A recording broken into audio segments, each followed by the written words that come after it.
chers internautes. Bienvenue dans dans cette deuxième partie également, dans ce deuxième tutoriel de Ali PC, Infobase Windows. Aujourd'hui, nous allons voir également la gestion du bureau. L'autre fois, on a présenté le bureau. Je me reprends, nous avons dit également que le bureau est composé. D'abord, le bureau, c'est quoi par définition? Nous avons dit que le bureau, c'est un espace de travail pour utilisateur. Donc, nous avons dit que le bureau est composé des icônes, du bouton démarrer, la barre de tâches et la barre de notification. Et maintenant, aujourd'hui, nous allons également voir la gestion du bureau, comment modifier certaines parties du bureau. Donc, aujourd'hui, nous allons voir également, par exemple, comment déplacer la position de cette barre de tâches, c'est-à-dire la position actuelle ici, elle est en bas. Par exemple, moi je vais modifier, je vais envoyer en haut. Donc pour ce faire, j'envoie le curseur ici, je fais un clic droit, je viens dans propriété et la fenêtre également qui va s'ouvrir, je viens également juste ici en bas, position de la barre de tâches. La position actuelle, comme vous voyez, c'est en bas. Je clique là-dessus et je choisis la position que je désire. Moi je vais également mettre en haut. Donc je vais également cliquer sur en haut et je dis OK. Comme vous le voyez bien, la position maintenant a changé et la barre maintenant se trouve en haut. Si vous voulez également la renvoyer encore également ici à la position actuelle, vous faites également la même chose. Vous envoyez le curseur, vous faites clic droit, vous venez sur propriété. Propriété, vous venez également ici, position de la barre de tâches et en bas, vous dites OK. Donc c'était également pour changer la barre de tâches. Nous allons voir également ensuite comment changer la date et l'heure de mon appareil, de ma machine. Donc vous voyez également ici le pendule qui est là, qui m'affiche la date en haut et la date en bas et l'heure en haut. Donc je vais juste cliquer là-dessus. Voici la pendule qui est là, voici mon calendrier. Donc il me dit que c'est juillet 2017, le 2 juillet 2017 et il est 16h30. Donc si je vais modifier, je clique sur modifier les paramètres de la date et de l'heure. Je vais cliquer, il va m'afficher autre fenêtre. Dans cette fenêtre, je vais cliquer ici sur changer la date et l'heure. Et il va encore m'afficher autre fenêtre. Donc m'affichant également un calendrier, la date et le pendule qui est l'heure. Donc si je désire modifier l'heure, je vais sélectionner la partie l'heure ici. Voilà, on sélectionne la partie l'heure et ici voici la flèche qui indiquant supérieur, inférieur. Si je vais par exemple il est 17h, je vais cliquer juste en haut ici. S'il est 16h, je vais juste cliquer ici. Mais chez moi, il est bien l'heure, il est 16h30. Donc c'est ça. Si c'est pour la minute, je vais sélectionner la partie minute. Et si c'est par exemple pour également diminuer, la flèche qui est juste en bas.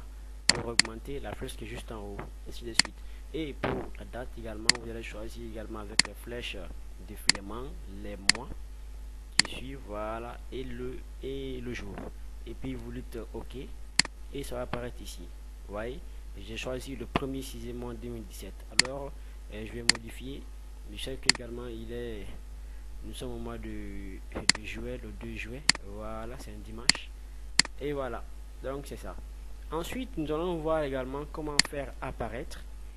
Et voilà, et faire disparaître également les icônes du bureau. Voici les icônes du bureau qui sont là. Et nous le voyons visiblement. Et nous allons également voir comment les faire apparaître et disparaître. Donc pour ce faire, la souris également est menu du bouton clic gauche et clic droit. Voilà, le clic gauche également c'est pour la touche de validation. Le clic gauche c'est pour afficher un menu contextuel. Donc je fais un clic droit. Voilà, pour afficher un menu contextuel. Excusez-moi, je suis enrhumé. Voilà, pour afficher un menu contextuel. Et vous venez dans l'option affichage. Affichage, vous venez également ici afficher les éléments du bureau. Vous voyez bien que c'est coché. Donc, une fois que je décoche la partie, vous ne verrez plus les icônes du bureau affichées sur le bureau. Et nota bene, vous ne pouvez pas faire de choses importantes si vous décochez cette option, car vous ne pouvez pas également créer de dossier ici et ainsi de suite. Donc il faudra également décocher l'option là pour bien travailler sur le bureau. Donc je viens dans affichage ici, afficher les éléments du bureau. Voilà. Donc c'était juste pour la partie comment faire disparaître et réapparaître les éléments, les icônes du bureau. Et ensuite en fait nous allons voir également ici comment également personnaliser l'arrière-plan, c'est-à-dire l'image que vous voyez ici. Comment faire, comment également changer cette image et mettre également l'autre image que nous voulons. Donc pour ce faire, je vais faire un clic droit sur le bureau, je viens dans personnaliser, voilà. Et Windows également est équipé de multitudes d'arrière-plans, voilà, des multitudes d'images que nous pouvons également afficher ici, voilà. Et donc par exemple, je prends le thème Windows. Une fois que je sélectionne ça, je fais un clic gauche et voilà, je redis par exemple ici, comme vous le voyez bien, que mon arrière-plan a changé. Si je veux encore autre arrière-plan, je viens par exemple, je clique ici et mon arrière-plan va changer.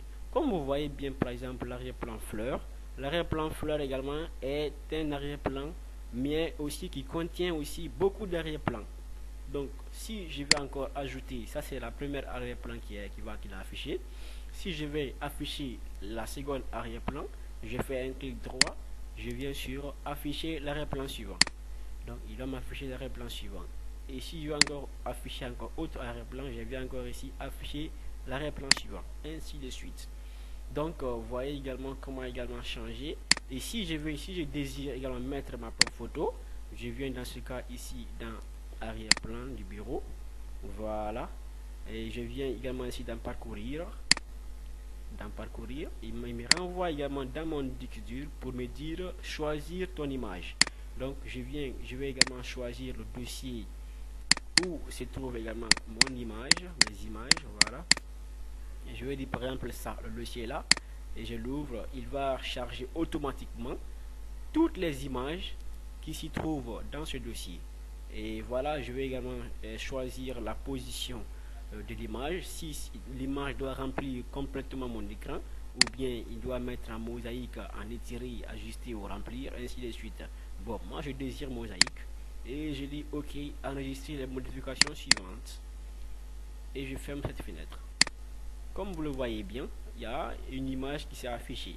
Si je vais afficher l'arrière-plan suivant, c'est-à-dire l'image suivante, je fais un clic droit, je viens sur afficher l'arrière-plan suivant. Il va afficher autre image. Si je vais encore afficher encore autre image, je viens afficher l'arrière-plan suivant et encore afficher l'arrière-plan suivant, ainsi de suite. Donc il va également afficher ainsi de suite les arrière-plans suivants. Excusez-moi, c'est des images trop bizarres.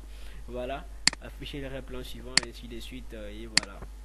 Donc voilà, ce sont des images. Et voilà, donc c'était juste pour vous montrer également ce tutoriel qui vous a plu. Nous continuons juste dans la partie 3 qui également va vous plaire beaucoup. C'était à l'IPC, je vous remercie. Si ça vous a plu également, ne quittez pas également sans au moins un commentaire ou un j'aime. Et n'oubliez pas aussi surtout à vous abonner également à ma chaîne. Je vous remercie à l'IPC.